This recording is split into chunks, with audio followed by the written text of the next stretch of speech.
101.3 ESPN. You understand the words that are coming out of my mouth? Audio Vault. Champlain Valley Game Night. Bringing Matthew Ross from ExposNation.com. Matthew, how are you? It's Rich and Ryan down here in Burlington.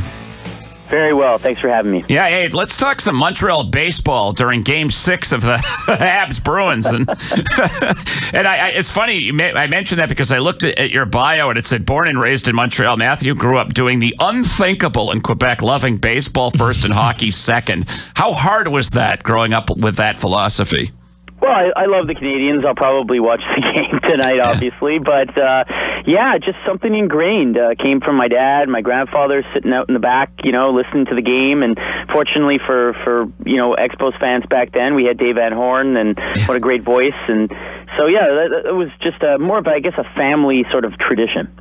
And what was the experience, I guess, just go back to the worst of times as a baseball fan in Montreal, what was the experience like when they left and leading up to that departure? It was very difficult. Obviously, I've talked about this many times. I liken it to, unfortunately, a sick family member, a dying patient with some sort of disease. By the end, you're kind of just almost numb to it. You expect it. The last few years, you knew it was coming, and so it was a sad goodbye. But obviously, it's never easy.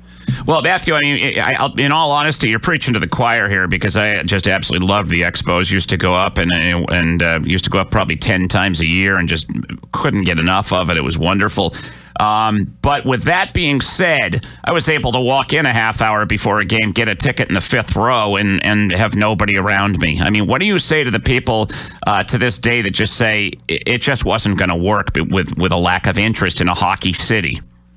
Yeah, I say that's an ignorant point of view, and the facts aren't looked upon. It might sound harsh, but if the same scenario that happened in Montreal happened anywhere else, and it almost did in many U.S. cities, same result would have happened. You look back to Atlanta and Cleveland, they were getting 2,000 fans a game. Things turned around both on the field and getting brand new stadiums, and the same thing should have happened in Montreal in the late 90s when they were close to getting a stadium. But you look at what the fans had to put up with. Very, very quickly, guys, 91, a chunk falls off the Olympic Stadium, a few people stop going. 94, the strike hits, they lose their cleanup hitter, their starting center fielder, their best pitcher, and the best reliever, who, oh, by the way, ends up becoming the 96 World Series MVP. The right fielder becomes the 97 MVP with the Rockies, et cetera, et cetera. Miraculously, they're competitive in 96. At the end of the year, they get rid of Moises Alou. More people stop going, et cetera, et cetera, et cetera. Pedro Martinez, 97, wins the Cy Young, and they get rid of him. So, between the strike and all these little things, about 30 to 40% of the fan base was eroded in terms of going to games. The ratings were still pretty good on TV, but that's the real reason. And then, they try and get a stadium built, and the ownership says, well, we need a new stadium because this place is no good anymore. So people say, oh, yeah, it's true, he's right, we shouldn't go anymore. So, by the end, no kidding. I mean, if you look at it logically like that, it would have happened in Atlanta, Cleveland, Pittsburgh, and in some places it almost did. You mentioned that point. It could happen in different cities, and when I think about what happened in Winnipeg with the Jets, and I know this is a different sport, and when it comes to hockey in Canada, that is the number one, but it was more of a timing issue in Winnipeg, just because of the economic issues of 1996, and they lost their team, and we've seen what the impact is with them coming back, to Winnipeg, and how that has just taken off. And we know the fans in Montreal are diehard sports fans. We see how I've been to an Impact game. I know that there is a strong following. We know about the Alouettes, and there's no secret that the Habs are immensely popular. But when it comes to baseball, I think that's why people just, for whatever reason, think it's baseball. That's the sport that doesn't work up there. Well, here's the other facts, guys. Before Jackie Robinson played an inning in Montreal in 1946, Montreal had the largest North American minor league stadium, getting 20,000 for some games in the 1930s. So there's a long, rich tradition of baseball in Montreal that people aren't aware of, and it's something that is starting to come back at the grassroots and the young level right now, thanks to the efforts of Baseball Quebec and other organizations. Yeah, it just kills me to go up to the top of the hill and go to Park Park, Jerry, and realize there's tennis being played there right now. Just I'm a little older, so I actually have memories of that place. So we're talking with Matthew Ross from ExposNation.com. He is the chair of it. He also works at TSN 690 up in Montreal, contributes to the Montreal Gazette, and we're talking about the Exposes. Tell me the impact of having 90,000 people for that Blue Jays series a couple months ago. What does Major League Baseball, do they see that, and do they care? Well, first of all, let me correct you. It was 96,000, I say proudly. Okay. Your math is always so good, Rich. and it was phenomenal. I was involved in a pregame and the postgame show, and it was an amazing experience. And I think it does make a statement. The statement is that people miss it here, and that they're willing to go to nobody likes Toronto here for anything, right? It's like Boston, New York, and we went to see a Toronto Blue Jays game, and we showed up with 96,000 people. So I think that pretty much says it all. And I think the impact is that MLB kind of raises their eyebrows and goes, "Oh, yeah, okay. I didn't expect that." I think it's a pebble in the water, but it's certainly a step in the right direction. And John Paul Morosi, a baseball reporter today, reporting that talking about Tampa Bay and speculating once again that they're going to maybe, because they're in last place, they'll start getting rid of some players, and maybe that'll hurt their attendance even more. So there's a lot of eyes on that situation and the alternatives potentially. Well, let's talk about other things that ExposNation does to, keep that type of publicity going with your group. I know last year you organized a trip to Toronto, and this year, correct me if I'm wrong, it's to Citi Field down in New York?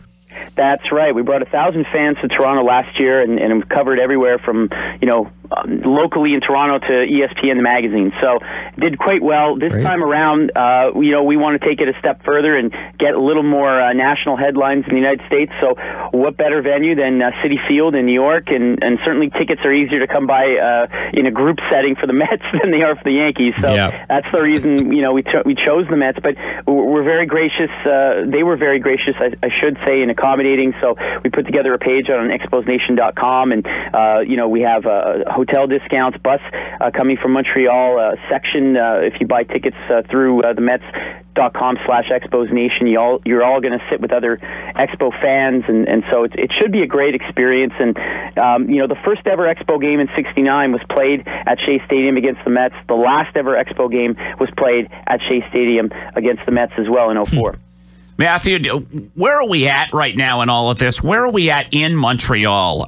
Is there someone out there, just some random gazillionaire out there, that is interested in moving the ball forward on a downtown park? And I mean, where are we at? Yeah, unfortunately, I've been very privy to a lot of things going on behind the scenes. I can tell you that there are some legitimate, serious people that have been looking around and trying to figure out the next steps. Of course, the Montreal Board of Trade, with former Expo Warren Cromartie's Montreal Baseball Project and Ernst & Young, the accounting firm, have all partnered up. They had a feasibility study that came out a few months ago, and so that was a good step. MLB has said, continue what you're doing. We like the diligence. That's been a public fact as well. But behind the scenes, I can tell you that there are some really, really big people that are looking at whether or not it's feasible for their entity to dive in and take the next step. So yeah, it's very, very exciting. From my perspective, it's not going to be a billionaire. It's got to be somebody kind of like the Blue Jays, where they're owned by a network, right? And you got 500 free hours of content a year, and that was one of the problems with the Expos back then, is they couldn't get any money from media rights. So we'll see what happens, but I'm very, very optimistic we'll get something, and I think there'll be expansion in the next 8 to 10 years as well. Does it have to be expansion for this to happen? Can a team move there? And if there is a team that you would expect it to be Tampa? Okay. As far as moving forward here, what other ways, aside from what we've certainly talked about, ExposNation.com, how can other people get involved in the movement? Well, for your listeners, we've created ExposNation.com/Vermont, and people can sign up there. We're starting a fledgling sort of chapter, if you will, and if we see a lot of people signing up from Vermont, we'll do some events down there, possibly with the Lake Monsters as well. Of course, they used to be the Vermont Expos, so I remember that stadium. It's a phenomenal venue. So that's our next step, and we've also started a mock season ticket campaign where we've put together legitimate-looking price packages. People can sign up. There's no obligation, obviously, to buy or anything like that, but it's a database for prospective investors. So I believe we're up over 9,000 mock season tickets sold. So that's another avenue as well. Matthew, I've been the PA announcer for the Vermont Expos Lake Monsters since the day they started, so believe me, you have a friend up in the press box if you want to stop by anytime, and I would urge you to continue the fight because, and we will be more than happy to do what we can because I think this is very important, and I think it can work. I really do, so thank you. Well, I appreciate the support. I remember all the buses on weekends when I was a kid going to the Olympic Stadium, people coming up from upstate New York and Vermont and west from Ottawa. So if Montreal ever does get a team back, it's really a regional team. So looking forward to rallying all the support. What is it, www.ExposNation.com? Correct. Okay. Yeah, and for you guys down there, you'll have to, on the top right, click English. Yeah, believe me, I know. Every time I try to get tickets for anything. Yeah, we know that from the Habs, too.